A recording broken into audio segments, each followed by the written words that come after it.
नमस्कार, मैं राशि। आप देख रहे हैं सी न्यूज़ भारत। वक्त हो चुका है न्यूज़ बुलेटिन का। इस न्यूज़ बुलेटिन में बात करेंगे अकोला की, जहां मानसे संस्थापक अध्यक्ष राज ठाकरे ने कार्यकर्ताओं से की बातचीत। आगे बात करेंगे धुले की, जहां पुरानी पेंशन समेत अन्य मांगों को लेकर समन्वय समिति ने अनिश्चितकालीन हड़ताल पर जाने का लिया निर्णय।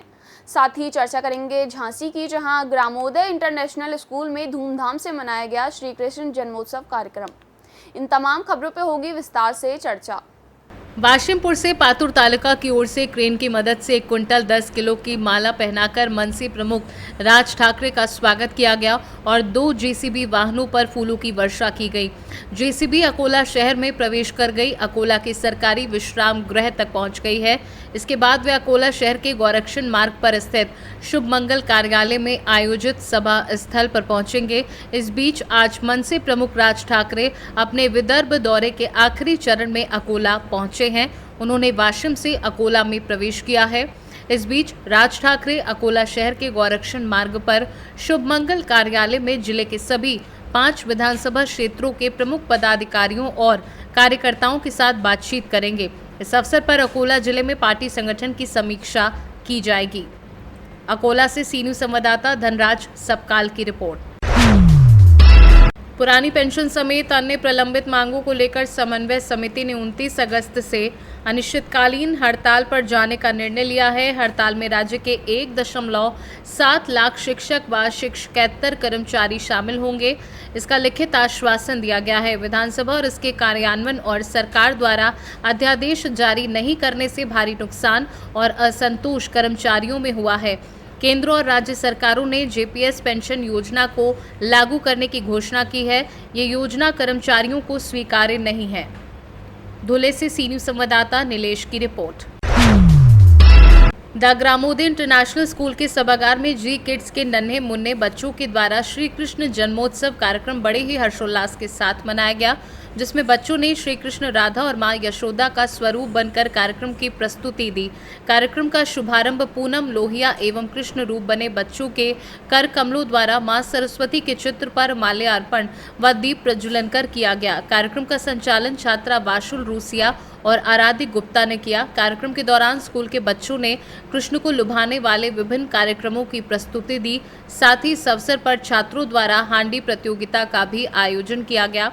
कार्यक्रम के द्वारा बच्चों की मां ने भी यशोदा जी के स्वरूप में मनमोहक प्रस्तुति दी। इस कार्यक्रम के दौरान निकिता, शालिनी, रिंकी, रश्मि, मौसमी, पारस, जूली, साक्षी, जैनिश व समस्त शिक्षक वर्ग और अभिभावकगण मौजूद रहे।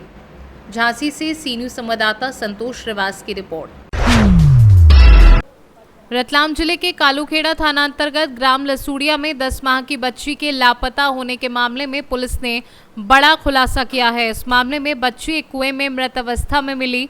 दरअसल आरोपी दशरथ नवजात की मां पर बुरी नजर रखता था और उसके साथ संबंध बनाना चाहता था, इसलिए उसने बच्ची का अपहरण किया था। लेकिन बच्ची के रोने के कारण बच्ची का मुंह दबाया ताकि रोने की आवाज किसी को सुनाई नहीं दे। मुंह दबने से बच्ची की मौत हो गई। बाद में बच्ची की लाश को पास के कुएं में फेंक दिया। रतलाम जिले के लसूड़िया गांव में 17 अगस्त को एक 10 माह की बच्ची लापता हुई थी, जिसे लेकर पुलिस ने शुरुआत से ही सरगर्मी से तलाश शुरू की। मामले की शुरुआत में सबसे पहले डॉग स्क्वाड की मदद ली गई, लेकिन डॉग एक शराब की दुकान से आगे नहीं जा पाया। इसके बाद कई संदिग्धों से पूछताछ की गई। वहीं अलग अलग सीसीटीवी भी खंगाले गए। यहां तक कि बच्ची की तलाश में पुलिस की अलग अलग टीम बनाकर मंदसौर, नीमच तक भेजी गई।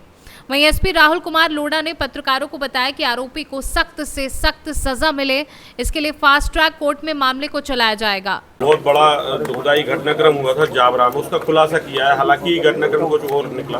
क्या मामला था? बच्ची कालूखेड़ा थाना क्षेत्र अंतर्गत एक 10 माह की बच्ची का अपहरण हुआ था। उसके अंदर पुलिस ने मामला कायम करके उसकी बहुत तेज़ी से तलाशी भी कर रहे थे। तो फाइनली आज जो है वो हम लोगों ने एक आरोपी को गिरफ्तार कर लिया है। दशरथ कटियार नाम का व्यक्ति है। वो जहाँ से बच्ची गायब हुई है उसी के पास में जो है वो आरोपी भी रहता था। आरोपी जो है वो बच्ची की माँ के साथ में उसकी पहले से दोस्ती थी, शादी से पहले से। और अब क्योंकि उसकी बीवी जो है वो रक्षाबंधन के लिए मायके चली गई थी, उसके बाद में इसकी बुरी नज़र जो है वो उसकी बच्ची की माँ पे गिरी और उसके बाद फिर उसने ये सोचा कि मैं बच्चे को उठा लेता हूँ, जब माँ ढूंढते हुए आएगी तो वो अपना जो है गलत काम उसको अंजाम देगा। मगर फिर जब उसके परिवार वाले उसको ढूंढते हुए आए तभी बच्ची रोने लग गई और उसके बाद उसने उसके मुंह पे हाथ दबाकर उसको चुप करने का ये किया और उसके जो है वो मौत के घाट उतार दिया। फिर अपना जुर्म छुपाने के लिए उस बच्ची को जो है वो एक कुएं में, वहाँ पे पास में कुएं में फेंक दिया गया था। और पुलिस के द्वारा जो है इसके अंदर लगभग 200 से ज़्यादा सीसीटीवी कैमरे भी खंगाले गए और काफ़ी मात्रा में जो है वो साइबर सेल की टीम जो थी उसके द्वारा नंबर्स भी उसको चेक किए गए। और एक और चीज़ की गई कि उसके अंदर हमारा जो स्नाइपर डॉग था वो उस दिन घटना स्थल से लेकर चिकलाना पे जो शराब दुकान थी वहाँ तक गया था। और फिर जब हमें जानकारी में आया कि जो आरोपी है एक व्यक्ति के साथ में उस जगह पे एक बार गया था और अभी ये गांव से गायब है, उससे हमें क्लू मिलता गया और उसके बाद फिर हम लोगों ने जब उसकी तलाश की तो फाइनली आरोपी को हमने राउंड अप किया, घटनाक्रम से जुर्म स्वीकारा और बाद में फिर उसी की निशानदेही से हम लोगों ने बच्ची का शव जो है वो बरामद किया। सर, आरोपी को कहाँ से पकड़ा, कैसे पकड़ा?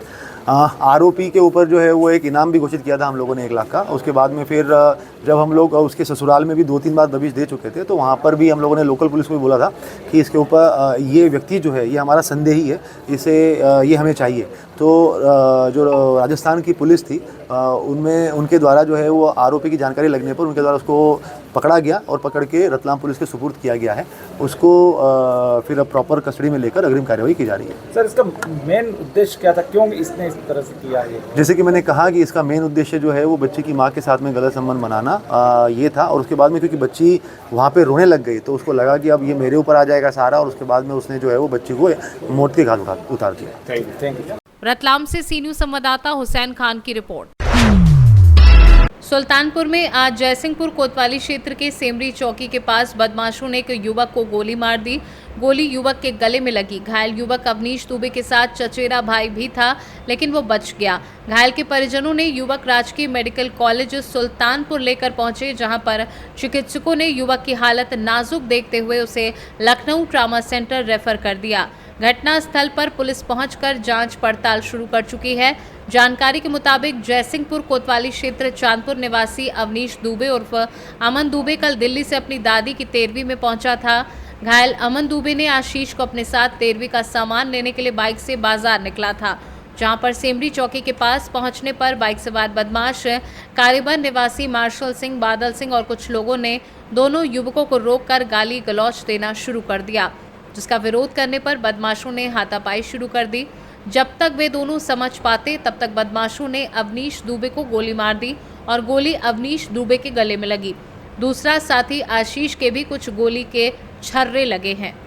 घटना आज आपके भाई साथ घटी है। हम लोग मार्केट जा रहे थे, घर पे हमारे दादी की 13वीं है। हम लोग जो कि कल दिल्ली से आए हैं, हम लोग सामान लेने जा रहे थे मार्केट। दादी की आज 13वीं है, तो वो लोग 2 बाइक से आए, फर्जी गाली गलौज करने लगे।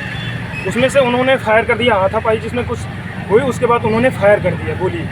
क्या आप पहचानते हैं वो लोग कौन? हम सारे लोगों को पहचानते हैं, सारे लोग को नाम जानते हैं, सिर्फ 2 लोगों का नाम नहीं जानते हैं। किसके पर फायर किया? अवनीश दुबे के ऊपर है। कौन है आपके? हमारे भाई हैं, चचेरे भाई हैं। कोई पुराना मामला? कोई पुराना मामला कोई कुछ भी नहीं है। चला ठीक बा। अब तो यहाँ से कहाँ ले जा रहे हैं? ये सब कार्य बन के ही रहने वाले हैं। यहाँ से कहाँ ले जा रहे हैं? अब लखनऊ ले जा रहे हैं, सुल्तानपुर से रेफर करके लखनऊ ले जा रहे हैं। थे, बादल सिंह थे, सत्यप्रकाश यादव थे, अनुराग पांडे थे, 2 लोग और भी थे जिनको मैं पहचानता नहीं हूँ, और चेहरे से मैं फेस पहचान लूँगा। क्या लोग कोई पुरानी दुश्मनी नहीं? कोई मेरी कोई पुरानी दुश्मनी, कोई रंजिश कुछ भी नहीं है। सुल्तानपुर से सी न्यूज़ संवाददाता शिव प्रसाद मौर्य की रिपोर्ट। फिलहाल के लिए इस बुलेटिन में बस इतना ही। देश दुनिया की तमाम खबरों के लिए आप देखते रहिए सी न्यूज़ भारत।